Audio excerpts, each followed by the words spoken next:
KW Continente presenta los análisis y comentarios del ingeniero José Isabel Blandón y Fernando Correa. Muy buenos días, Panamá. Hoy es lunes 2 de agosto. Usted está viendo Next Canal 21. Debo darle, empezar enviándole nuestro más sentido pésame a los deudos de don Daniel Delgado Diamante, fallecido este fin de semana. Pues don Daniel, un hombre de convicciones y un gran patriota. Un día en el que debemos mencionar, se logró el objetivo del fin de semana. Solo en San Miguelito se vacunaron a más de 100,000 personas. Así que creo que vamos por buen pie en esa lucha contra el coronavirus, en un momento en el que el presidente Duque nos tira la pelota acá. Dice que el problema ahora de los inmigrantes es bilateral. Bueno, ¿y qué Costa Rica tiene que decir en todo esto? Que es el gran dique que hay para el paso de estos inmigrantes hacia los Estados Unidos. Pues los transportistas amenazaron con irse a la calle. Vamos a ver qué va a pasar, porque ellos criticaban el levantamiento, el mantenimiento de la política del par y non en la placa, del alza del combustible y del uso de las plataformas. Un día en el que 30 horas después de asumir el mando ya había crisis de gobierno en Perú. ¿Qué va a pasar y cuáles han sido las rectificaciones que tomó el presidente Castillo en un momento en el que jóvenes cubanos fueron ayer a la calle? Y que todo el mundo se pregunta, ¿qué pasó con estos 6 generales fallecidos después de las protestas? Imputan al jefe del ejército colombiano por el asesinato ejecuciones extrajudiciales de 104 personas, un momento en el cual, Venezuela y América Latina de júbilo, con esa grandísima victoria de Yulimar Rojas ayer, oro en Tokio y récord mundial. Estados Unidos también es el nuevo campeón de la Copa Oro, como acaban de escuchar a José Luis, y debo felicitar a Sofía Valdés. Ella es hija de Ana Lucía Herrera, nuestra compañera aquí en Next, y de Wes Valdés.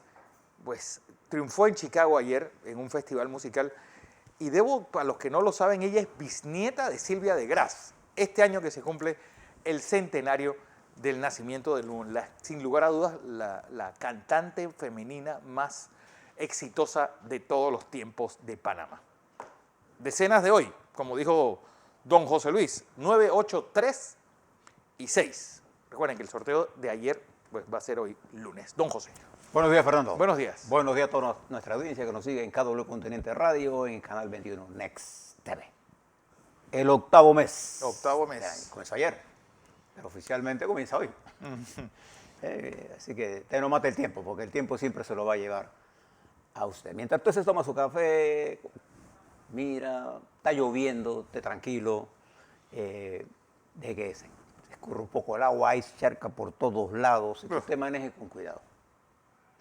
Llovió duro toda la madrugada, y hay que tomar las precauciones del caso. Mientras le doy algunos adelantos para que usted saboree la mañana de cosas que están ocurriendo que tienen directas conexiones con nosotros. Hablamos de México, por ejemplo. ¿Y por qué nos interesa México? Bueno, México es uno de los países más importantes de nuestro continente, una de las economías más importantes, tiene una estrecha relación con nuestro paso estratégico del Canal de Panamá. Y ayer se celebró el famoso referéndum. ¿Se acuerdan? Un referéndum en la que no estaba claro nada. Bien, le doy los datos preliminares. De acuerdo a las encuestas de urnas, que están bastante cerca de la realidad, por lo menos hasta lo que ha pasado en México siempre, votaron entre 7.07% y 7.74%. Sí, nadie. 7%. Entre 7 y 8, vamos a ponérselo para redondearlo. Pero los números exactos de la encuesta preliminar boca de urna, 7.04. No hay forma que eso suba de ahí. Por ahí va 8, 9, pero de ahí no va a estar 7.07%, 7.74%. Para que tuviera validez de vinculante debía pasar por el 40%.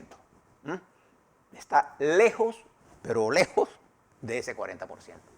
El presidente López Obrador hablará esta mañana y ya veremos cómo él justifica esto, porque esto era casi un referéndum de su gobierno. Porque el inventor de esto fue él. A él le encantan los referéndums.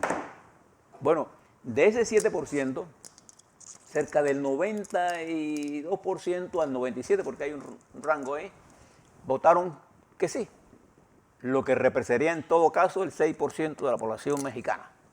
6-7. Y el resto votó que no. López Obrador, cuando se vio metido en este berenjenal, dijo que él no iba a votar y que si votaba iba a votar que no. Entonces, ¿para qué hizo? ¿Por qué hizo este referéndum? Gastar plata por gusto. Con esto es un fracaso absoluto, Fernando. Sí. ¿Usted no lo ve así? Totalmente. Veremos qué dice en la mañana de hoy, porque es capaz que el señor presidente dice que salió bien, que todo está perfecto. Ahora, uno se pregunta, ¿necesitaba el gobierno mexicano un referéndum de esta naturaleza para hacer las investigaciones que tengan que hacer? Claro que no. No tiene ninguna necesidad, porque la justicia no se puede manejar por referéndum. Usted no puede venir a inventar un referéndum cuando ya existe una constitución, un marco legal en la que usted tiene procesos. Hacer un referéndum para cambiar las leyes. En primer lugar, hay un principio universal del cual México es signatario de los tratados, que usted no puede cambiar una legislación para desfavorecer a un investigado o a un reo, para hacerse la mano, para desfavorecer. Usted, en todo caso, no se aplica. Solo se aplicará si es favorable al reo. Claro. Es un principio. Ahora, esos principios al presidente López Obrador a veces no le importan. Pero vamos a ver lo que dice él. Esto fue una cosa contundente, esta derrota, para mí, una derrota para el presidente. Vamos a ver cómo lo interpreta él. De todas maneras, ¿qué sucederá?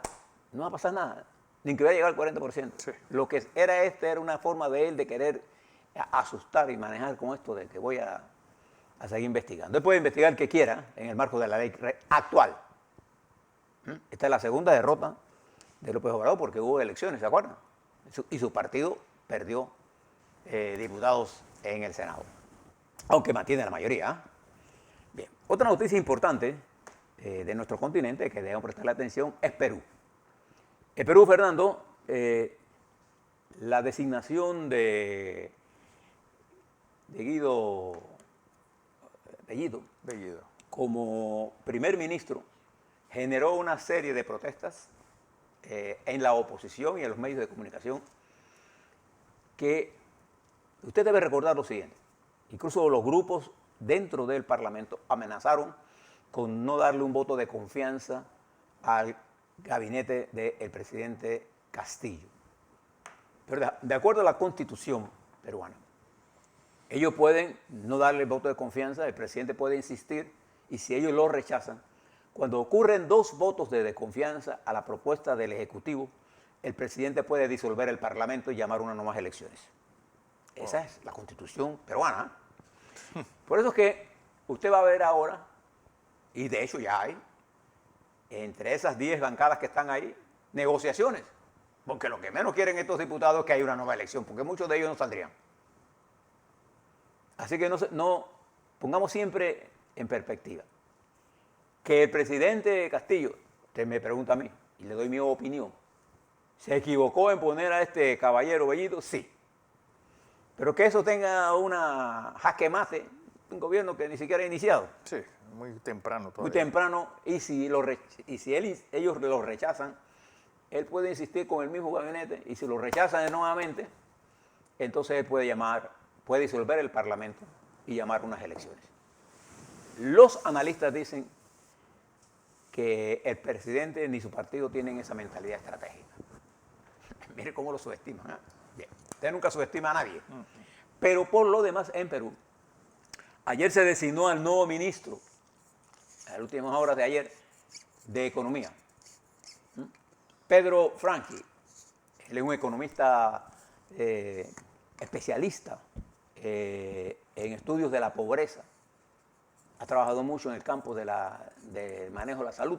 Fue economista en el Banco Central de Perú y además fue economista en el Banco Mundial cargado de las políticas sociales. Él es, en la segunda parte, cuando Pedro Castillo gana la primera elección, él se une. Él venía apoyando a Verónica Castillo, una mujer de izquierda más moderada, ¿no?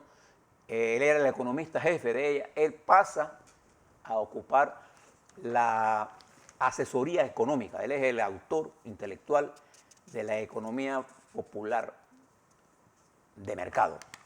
Que lo que intenta en su propuesta es favorecer la pequeña, mediana empresa con el respeto a los ahorros, al sector privado, aumentar los impuestos, entre ellos a la minera. Este hombre, que en el día que se iba a anunciar el gabinete, ¿se acuerda que él salió? Yo les conté a Fernando y a ustedes que él salió, él estaba ahí, no, se fue. Bueno, lo convencieron. Ayer lo designaron ministro de Economía, igual que designaron a Aníbal Torres como ministro de Justicia. Ya está completo el gabinete que será presentado en los próximos 2 días al Congreso para que lo apruebe o lo desapruebe, le dé su visto bueno, porque la decisión, ellos no pueden poner a nadie. Lo más que pueden no darle el beneplácito y tendrán que nombrar nuevo. Y si el presidente insiste, vuelvo y reitero, de acuerdo a la Constitución peruana, el presidente puede entonces disolver el Parlamento y llamar a elecciones. Pero seguirá siendo el presidente. Bueno, estas 2 noticias importantes se une a una tercera noticia importante, Fernando.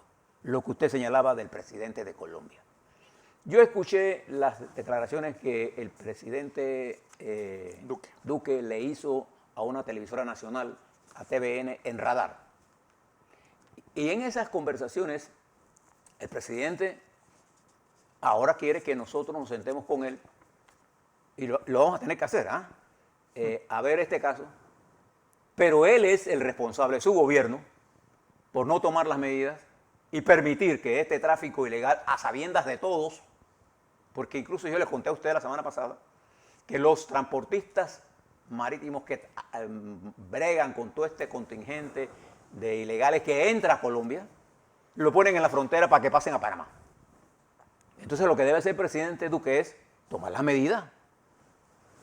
En vez de estar preocupado por estar persiguiendo a su pueblo, ponga orden, señor presidente de Colombia, en el manejo de estos indocumentados que pasan por encima de su policía y que son transportados libremente para dejarlos depositados, porque esa es la palabra. Después de cobrarle cantidad de dinero y explotarlos, los dejan ahí en la frontera nuestra. Y nosotros tenemos que hablarle muy alto y claro al presidente colombiano, ¿no? Porque esa es una irresponsabilidad de él, porque pone presión sobre la frontera panameña y pone presión a Costa Rica, porque Costa Rica tiene que negarse igual que nosotros. Tenemos un problema. La variante Delta está en Colombia. Y en Costa Rica. Y la variante Delta, aparte de eso, el COVID está sumamente fuerte en Colombia. Usted tiene por ahí la cifra, Fernando, porque usted vea lo que estamos hablando. Entonces, el presidente, en forma irresponsable de allá, de Colombia, nos pone a esta gente aquí. Aparte del volumen de drogas que se está manejando de Colombia, que se ha triplicado el volumen de drogas y tráfico. Otra presión más, ahora la presión de migrantes. Y nosotros no tenemos fuerza pública suficiente ni recursos para poner y parar todo eso. Entonces, además de lo que dijo el doctor la semana pasada, de qué se hace con estos inmigrantes. ¿Se les vacuna a Panamá? Es decir, la provincia más pobre de nuestro país tendría que ceder parte de sus vacunas. De hecho, lo cedemos. Sí, sí. Nosotros ponemos recursos que no tenemos y debemos dárselo a los panameños. Bueno, Costa Rica hoy amanece con 72.145 casos. Este fin de semana superó los 5.000 fallecidos, tiene 5.030 fallecidos totales de esta pandemia. Y Colombia hoy amanece con 85.662 casos activos, 120.998 fallecidos.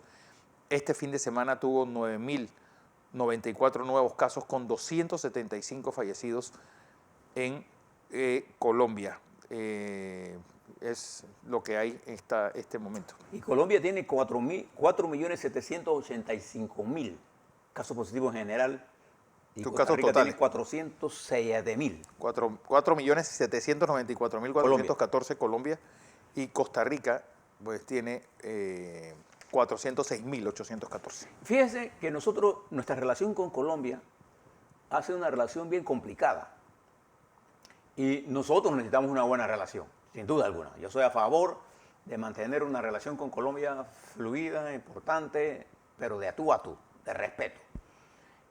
Primero, Colombia ha sido exigente con Panamá y además improcedente en muchas decisiones que ha tomado en materia de comercio para proteger su industria. Y nos ha jugado nosotros Sobre todo la presidencia de Juan Manuel Santos fue desastrosa para Panamá. Y la continúa este. Sí, la continúa Iván Duque. 2. En materia de pandemia, nosotros tenemos un problema, porque esa es una frontera nuestra bien complicada. Y en materia de migración, este es un problema muy grave. Ya no hay 10.000 personas en esa frontera, hay más de 15.000. Sí. Entonces, usted se imagina cómo nosotros vamos a manejar en Darién esos recursos, cómo vamos a manejar esto. Y yo le hablaba a usted del problema de Haití. Básicamente es que ante la situación de Haití, que ya comienza a desaparecer, ¿usted se fija? Ya no hay... De los titulares. De los titulares, ya no hay explicación de todo este complot que se montó para mandar a matar a Moïse, ¿no? Ahora comienzan a tirarlo al olvido. Pero la migración ilegal en Haití se ha intensificado por el asesinato. Y la presión viene por Sudamérica y el país que pivotea todo esto es Colombia. Esa es la verdad. Entonces nosotros tenemos que manejar esto con mucho cuidado. No se trata de xenofobia, se trata de una política migratoria que Colombia no está cooperando con Panamá. Entonces nosotros tenemos que exigirle al gobierno del señor Duque, ¿no? ¿Sí? Seriedad en esto. Seriedad. Yo creo que algo que también vale la pena incluir en nuestro análisis sobre COVID es la situación en Cuba. Cuba amanece hoy con 43.011 casos activos. Ayer tuvo 9.747 nuevos casos con 87 fallecidos. Tiene ya 2.845 fallecidos totales. Bien. Y fíjese que esta situación de la pandemia ha generado un debate intenso. Ahora que Colombia puede verse afectada, porque a Colombia el desarrollo de la variante Delta la va a sorprender en el momento en que ha estado duramente golpeada por esta última ola, que no era Delta. Y además de eso, las informaciones que nos llegan a nosotros de Estados Unidos son verdaderamente preocupantes, porque ahora la pandemia es una pandemia de los no vacunados. Con la variante Delta, la mayoría de los casos en hospitales en los Estados Unidos son gente no vacunada. Hay más de 100 millones de norteamericanos no vacunados. Bueno, lo que va a decir que esta es la pandemia de los no vacunados. Ahora, ¿el Delta afecta a los vacunados? Sí. Lo afecta menos, sin duda alguna. Por eso la vacunación constituye un elemento importantísimo en la lucha contra este COVID y esta variante Delta. Pero como si fuera poco, Inglaterra advierte ayer de la posible existencia y desarrollo de una nueva variante de este virus, que sería, según las primeras informaciones, y esto está en proceso de desarrollo, esto es una alarma que sacó a Inglaterra ayer, sería 35% más mortal que la variante original del COVID, el SARS-CoV-2. Entonces estamos frente a una amenaza real. Sí, ya es una epsilon, pues. No se sabe todavía. Bueno, porque siempre le están porque diciendo... se dice que Delta ya dejó de ser una variante. Y esto, acuérdense que estamos en momentos en que estamos viviendo una situación científica que cambia y tendremos que ajustarlo a lo que los científicos nos digan. Hay científicos norteamericanos que ya consideran al Delta un virus nuevo, ya no una variante. Ahora, todavía está en un proceso de definición. ¿Qué va a pasar en esto? Usted preste la atención a las autoridades nacionales de salud pública. Lo importante para nosotros ahora es entender que esta situación de Colombia, de la presencia del Delta en Costa Rica, la presencia del Delta en los Estados Unidos, en la región, nos obliga a nosotros a impulsar con fortaleza lo que estamos haciendo, la vacunación. No le tengan la menor duda. Que aunque usted se infecte, si usted está vacunado, usted tiene menos riesgo de caer en una situación crítica o morir. En noticia de última hora, José, la panameña Gianna Woodruff pasó a la final de los 400 metros con valla, llegó en segundo lugar en las semifinales de hoy. Tiempo 54 segundos con 22 centésimas. ¿Cuándo? 54 segundos 22 ¿Tiene centésimas. opción de una medalla con eso? No, va a jugar. Tiene opción, por Tiene eso. opción de medalla. Va a la final. Ya lleva un diploma. Consigue un diploma como esta es el sprint final. Ok, bien. Ojo. Bueno, ya tenemos una diploma. opción. Tenemos Exacto. una opción. Falta Edward, que va a correr también. En este Hoy, ¿no? Hoy sí, hoy. Entre unos momentos tendremos esa noticia. Muy buena noticia. Le decía de esto porque en la región nuestra, Costa Rica, nosotros tenemos pocos datos de Honduras y pocos datos de Nicaragua. Pero tenemos muchos datos en Cuba. En Cuba la situación, como se señalaba Fernando, se ha agudizado. El número de muertos, el número de casos positivos está galopando porque en Cuba está la variante Delta. Y así prestémosle atención al desarrollo de estos acontecimientos. Pero en el mundo, en general, tenemos, fíjense que allá en Australia, Fernando, YouTube sacó de línea a Sky News por estar publicando información falsa contra el COVID. Falsa. Cuídese mucho de no estar haciéndole caso a esos tweets de gente que no tiene una autoridad. Yo creo que nosotros debemos ser claros en Panamá, Fernando, tenemos televidentes y radioescuchas, que debemos prestarle atención a nuestras autoridades. Y le hago un llamado a la gente. Usted informe lo que está en el proceso. Hay demasiados miedos para querer tirársela de vivo, crear más pánico. ¿Por qué? Porque teniendo vacuna, la capacidad de los países ahora de mantener la apertura es mucho mejor. Entonces nosotros vamos a tener que mantener la apertura y seguir vacunando. Para no hacer más daño al desempleo. Al empleo. Y no incrementar el desempleo, sino generar empleo. Entonces, lo que debemos hacer, usted no convence a nadie con miedo, ni con información falsa. Allá en los Estados Unidos, con toda esta información falsa, ha hecho que más de 100 millones de norteamericanos no se vacunen. Pero ¿qué va a pasar ahora si se determina que se requiere una tercera dosis de vacuna? Va a escasear las vacunas. Nosotros afortunadamente hemos hecho un trato y se está cumpliendo y estamos vacunando. Mucho cuidado con eso. El presidente Biden ha tomado decisiones nuevas sobre Cuba, que también ha tomado la Unión Europea. Y contra Nicaragua. Avanzan los talibanes en Afganistán. Ya hay más del territorio, está bajo total, absoluto control de ellos. Y prestemos la atención al incremento de la guerra mundial. Bueno, por cierto, que había un artículo interesante hoy en El País que pregunta por qué Estados Unidos ya no gana guerras.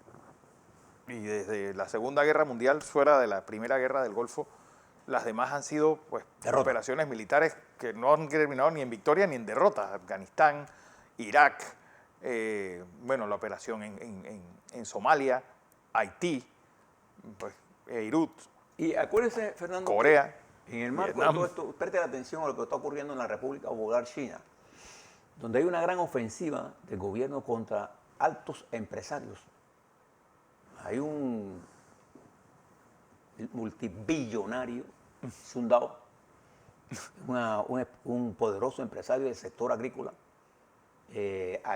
pecuario. Él es uno de los hombres más poderosos en la industria. Fue preso por 18 años, acusado de todo. Sí. Conspirador, generador de riña, traficante con divisa, engañando gente, de todo. Usted lee la cartilla que está ahí, 15 años preso este hombre. Y muchas empresas han sido perseguidas. Entonces aquí hay una pregunta, ¿qué está pasando dentro de esa estructura? Este hombre en particular se convirtió en un gran crítico de Xi Jinping. Ya hasta ahí llegó. Bueno. A la vuelta vamos a hablar sobre Panamá. ¿Cómo estamos nosotros? ¿Estamos realmente en una meseta y vamos hacia la baja? Le voy a presentar las gráficas y un intento nuevo para que usted mire esto con mucho cuidado. ¿Qué dicen los números en Panamá? quiero hablarles sobre la vacunación, ¿no? La reactivación y este problema migratorio. ¿Qué debemos hacer nosotros en esta discusión con Colombia y con Costa Rica? Así es.